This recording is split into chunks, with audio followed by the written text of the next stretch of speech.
Hello and welcome to this edition of the G24 Newsroom, your program in English to discuss the top stories of the past month of May. We are going to do a scan and travel the world, starting from Gabon, Africa, and the world wide world. Now, let's go straight to our top stories. In Gabon politics, President Ali Bongo Ondimba went on surprise field visits during the month to see the advancement of many urban public works. Also, politics in France, the newsroom will discuss on Elizabeth Borne and what is expected from the government in France. In Africa, the AFCON 2023 qualifiers, the Gabonese Panthers are getting ready for DRC presently in France. Well, stay tuned, we'll be right back.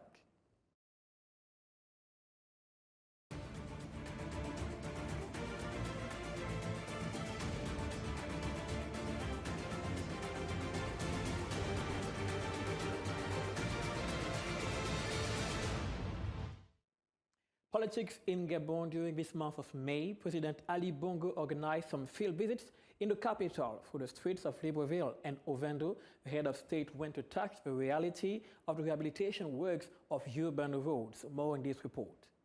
New and expected exit field visit for the President of the Republic.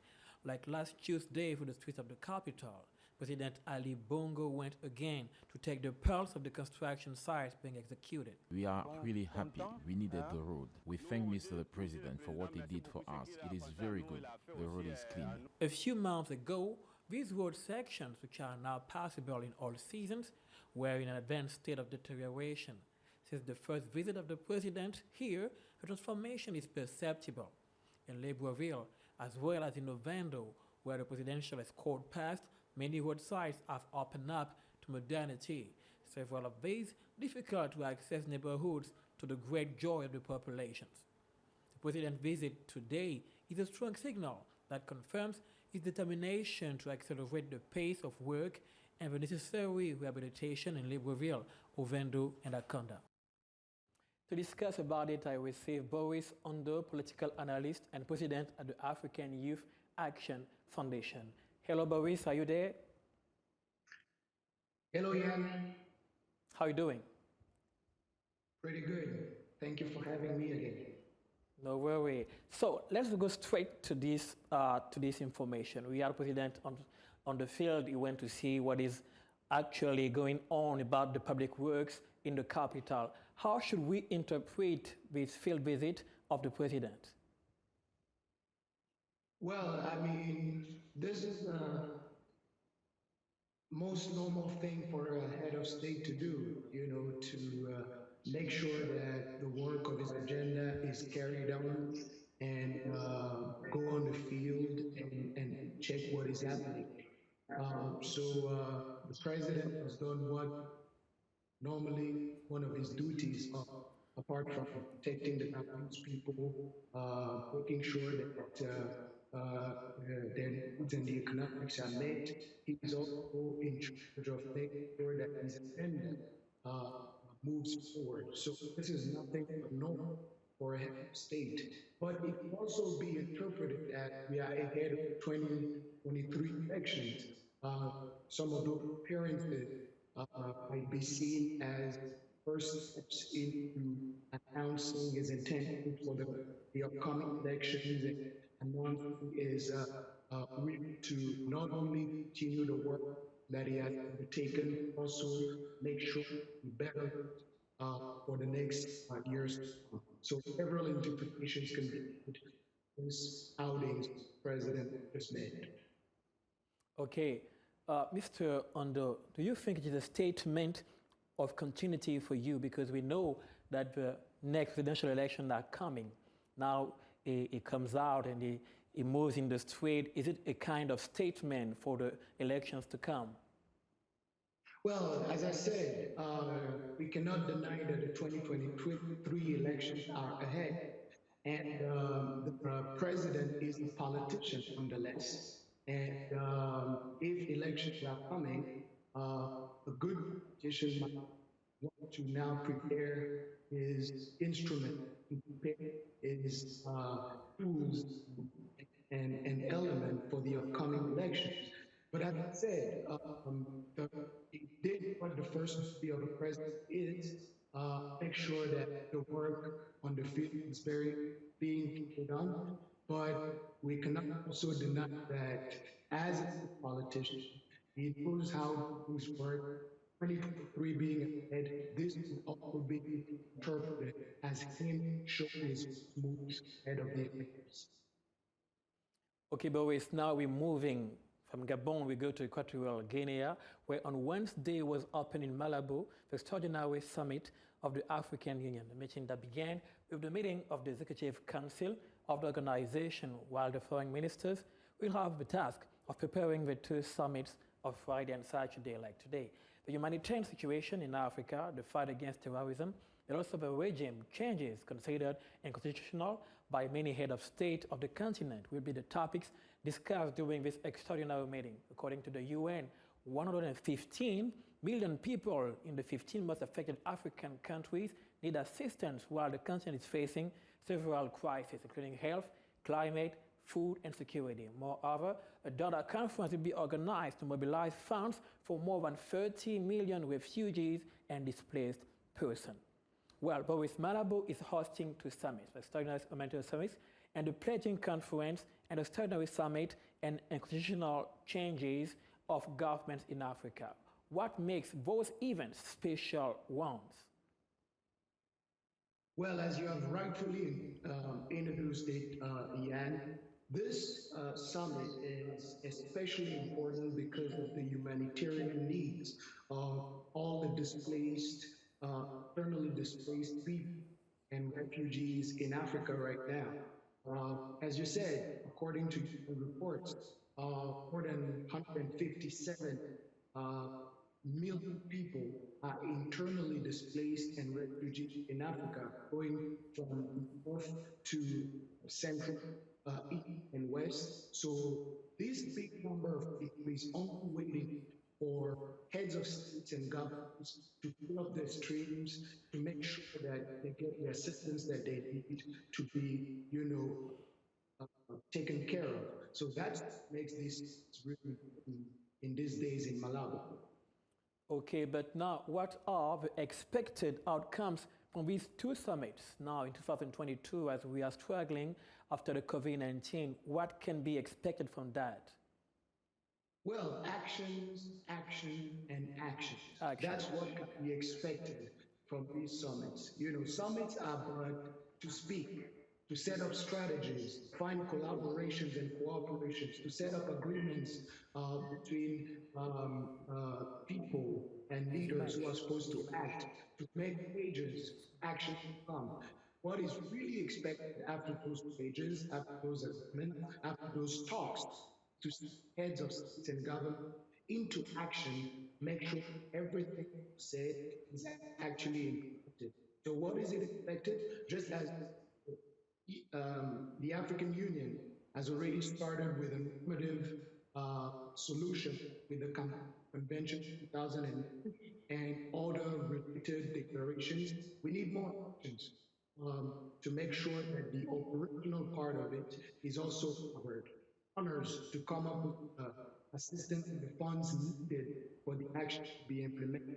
Since the declarations were made 11 years ago, we have not even reached up to half of what was pledged 11 years ago. So we need more actions and the commitments to be respected or the agendas to be carried out. Okay, there are a lot of things to say about it, but now we are moving, let's move to France. The composition of the new French government is finally known. This Friday, May 20, 2022, Prime Minister Elisabeth Borne delivered a list of her ministers, nearly a month after Emmanuel Macron's re-election as president and 3 weeks before the June legislative election. This new government casting, conducted by a Prime Minister, was closely scrutinized, and it was finally announced this Friday, a government that should then expand, including with secretaries of state in early summer in light of the results of the legislative vote. So, Boris, we are still with you on this matter now in France. What can you say about Ms. Borne, and do you think that the strategy of Emmanuel Macron is working through her? President Macron had a strategy to reform things. He had a plan of reform. And before the resignation of former Prime Minister, President Macron had announced that he's looking for a woman that has a West Wing and environmental credential. So I believe that that it is born with the experience she had having several times since 2017 minister at President Macron's government. She has been in transport industry, she has been in a labor ministry, she has been in the culture ministry. In that background, I believe that coupled with the intention of President Macron to now have a woman as a prime minister, that has served as very instrumental to our nomination.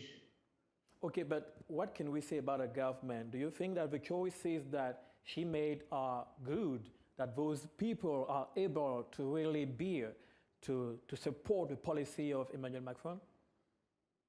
Well, she's a very good negotiator. The former woman prime minister at the time of François Mitterrand, Ms. Christine, has commented that Ms. Bourne is a very, very thin and tactical negotiator, and she can put people together. And I think this is one quality that President Macron has in her in order to build all the alliances that he needs to do right now to have the majority in the upcoming of the legislative, because he's a good majority of the parliament. So I think he has picked the right woman, and she has made sure that she brings together the team that can accompany her and help her really hit that target that the president is trying to hit. Okay, now let us talk about society.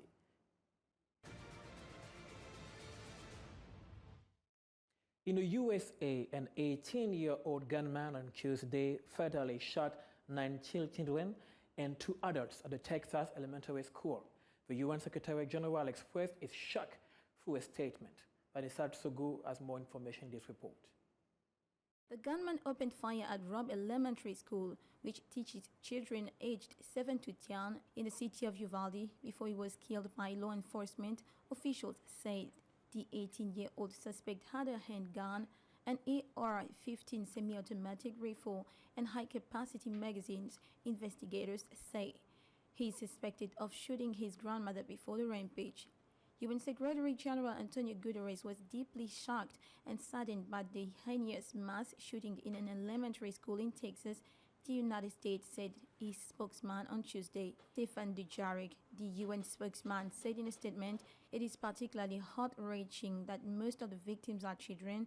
In the statement, he added that the Secretary General extends his heartfelt condolences to the families and loved ones of the victims and to the entire community. Uvalde Consolidated Independent School District Chief of Police Pete Arredondo said the shooting began at 11:32 local time on Tuesday, and that investigators believe the attacker did act alone during this heinous crime.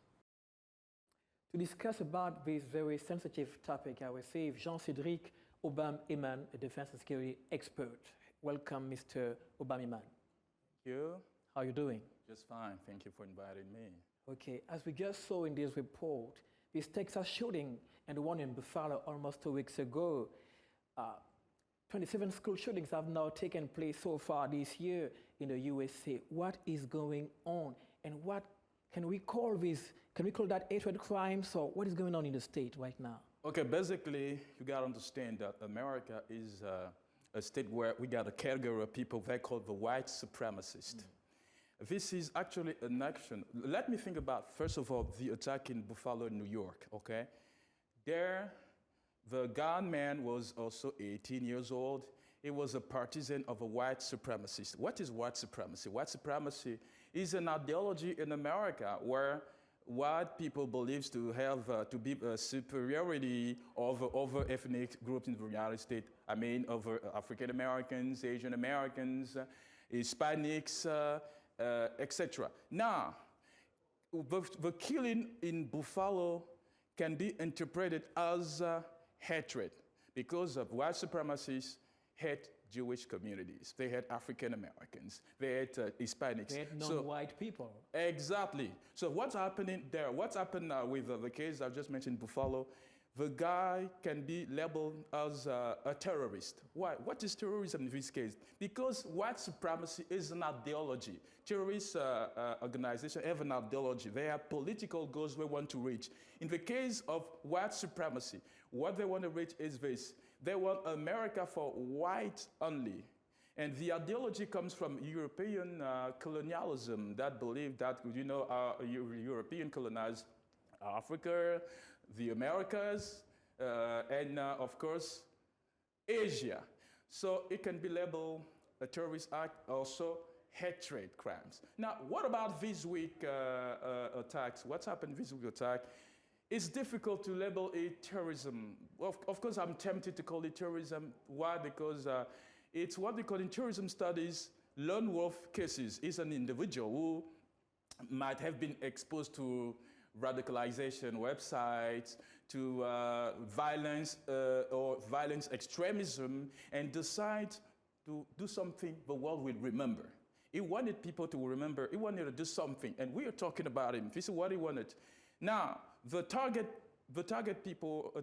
people were not Hispanics. They were everybody. So we said it was a very poor community. Yeah, and we cannot actually call it a white supremacist act. It's difficult, but we can call it we call it an act of criminality. Because we got to distinguish between a terrorist act and an act of criminality. Okay, but now we have numbers that say that in 2021 there were more than 600 mass shootings. In 2019, there were like 417. And as we go back, there were less kind of acts. And now we move in 2022, we have already now about 27. People say it's going to be worse in 2022 than it was before. Do you agree with that? Absolutely. It's not surprising. We got to understand, what is America? America is a culture where you can legally buy guns, a weapon or firearms. There is a figure from the University of Geneva that demonstrated in 2007 that for a population of 100 people, we have 85 guns. Okay. Now in 2018, the figures exploded. It was like more than 120 weapons or firearms per 100 people. It means in every home, single place, home of every American, we have a weapon. At least a weapon. What does it mean? It means it's a culture. In fact, it's a violent society. They believe they can acquire security through arms. This is what's happening there. And I want to make you a little representation of what it is if I take a mental map. Suppose this is America, okay? Yeah. We got the east side, the west side, the north side, and the south side. We got, if you see, there is an organization, they call it Gun Violence Archive. If you see these, you go there, you will see the map of these gun shooting in America. You will see red spots. You got right here. This part, for example, you got on the east side, you got in Buffalo, the case of, in New York, you got the Washington, you got Pennsylvania. Now you come to the south side, you got Florida, Georgia, where you got a lot of sports, the red one. When you go to the east side right here, you see California, Los Angeles, exactly, you see Arizona, but something is special. We have in America what we call whitened states, like what? In the middle.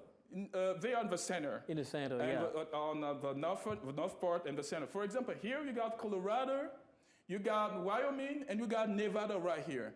And surprisingly, the attacks, the gun shooting in these states are few. They are few. It's not a surprise because it's what we call the whitest or the whitened part of America. Yeah. Definitely. Of course, it is a national problem and a problem of security, but okay. We don't have enough time. Okay. So we thank you, Mr. Obama. We hope to have you again talking about anything related to security on our station, Gabon 24. Thank you so much. Okay, you're welcome. Okay, so now let us talk about sports.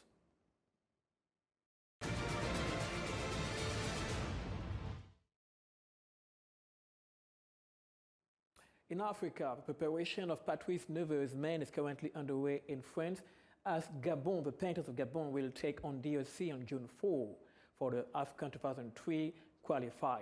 The absence list has major names on it, with the likes of Alevina lately injured, but the return of the beast, Aaron Apinango, will play an important part against the Leopards of Cédric Bakambu. More with Akinenge.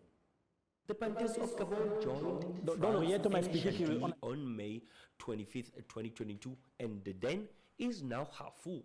The national coach has almost found his group, apart from those who are still in concern about the last day of the Ligue, as Denis Bouanga from Saint-Etienne in the rescue operation against Auxerre. The captain Bruno Ekwelemanga joined the group as well as Andre Biogo Poko and Joan Obiang. The training session includes gym preparation and a lot of technical work to create synergy and cohesion between players who now have to connect appropriately, noting the absence of three major players, Aubameyang Pierre-Emerick, Marouane Lemina and Ibrahim Dong. They were numerically replaced by young Panthers who will honor their first convocation, each are they Alain Doma Colino, Ekome Jacques and the young Xavi. As a reminder, two withdrawals were recorded, Mai and Alevina. In the first was replaced by Eneme Ella. Patrice Neveu did not call anyone to make up for Jim Alevina's absence, noting that the training program consisting of 6 days in France before relaying to Kinshasa, where the Panthers will challenge the Leopards of Congo for the first day of the qualifiers for the AFCON Total Energies 2023, and 4 days later, on June 8, they will face Mauritania. Let me welcome our sports expert from the house, Mr. Akinenge. How are you doing? Yeah, I'm doing okay. Thank you very much for welcoming me once again to this wonderful program. That's amazing. So the Panthers of Gabon, as we saw during this element, are getting prepared in France and about to take on the DRC. What can we say about this preparation, first of all, but also about this new confrontation with DRC? As we know, we had some situation beef, with them. Some beef, we can call it that. It's going to be, once again, it's the first call-up, first meeting of the boys after the last edition of the African Cup of Nations. So I think the DRC is a great caliber, is a big team, and with the likes of players like Cédric Bakambu, who's been performing very well in Marseille, leading players. This confrontation is more than an emotional confrontation. It's not only on the pitch, it's also off the pitch, because we know we are brothers. Obviously, DRC, Congo, and Gabon are countries that are sharing a border, so we are brothers, and we have this this proper competition between ourselves, and I'm sure it's going to be very, very challenging. Okay, now we still do it in this element that people like Lemina, like Dong, like Ali Vina, and now Aubameyang, who is retired, won't be there. Yeah. What are the chances of Gabon? No, it's a big blow for us, not having our major players who played important part during the African Cup of Nations, as we mentioned. But fortunately, we'll be having Aaron Bupenza, who's been top performing very well with his club in the Emirates, and it's going to be very painful for us not having main players like Ibrahim Dong, who really is still not called.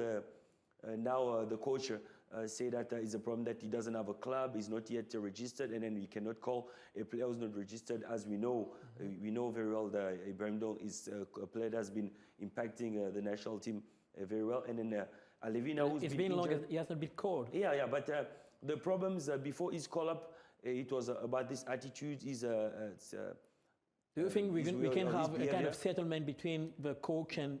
But yeah, the coach said that he doesn't have a problem anymore with him, but it only wants him to be registered in the club, because now his contract has reached an end. We could not call a player who's not registered with the club. So we just hope the chances of Gabon to perform well against the DRC are going to be very good, because we have the return of the beast, Aaron Apinango, who's back in form.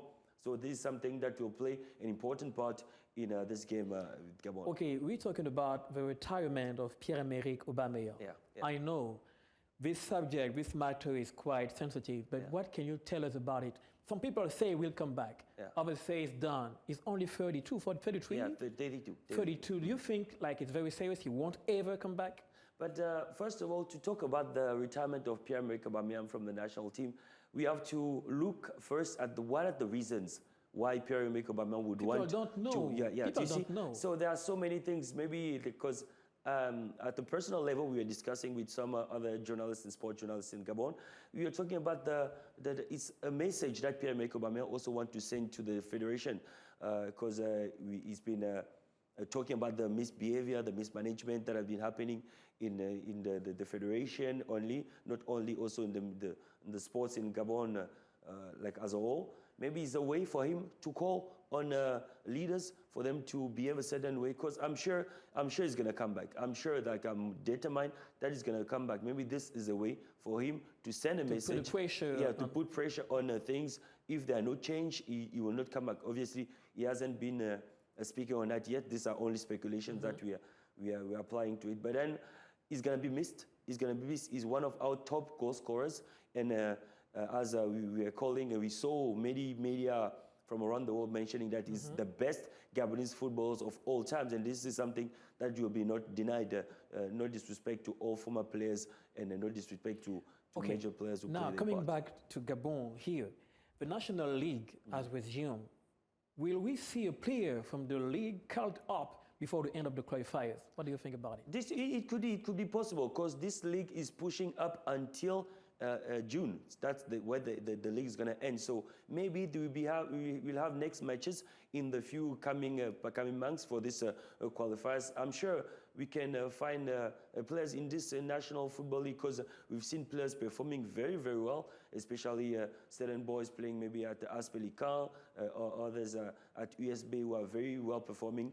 And this is something that is going to be very, very important. I'm sure Patrice Neveu will find a man in this league. Okay, thank you, Mr. Akenenge, for coming. See you maybe next month. Yeah, for sure, I'll be around. Okay, so we have reached the end of this edition of the G24 Newsroom. You can still follow us on social networks. And don't forget, life is only what you make it. See you soon. Goodbye.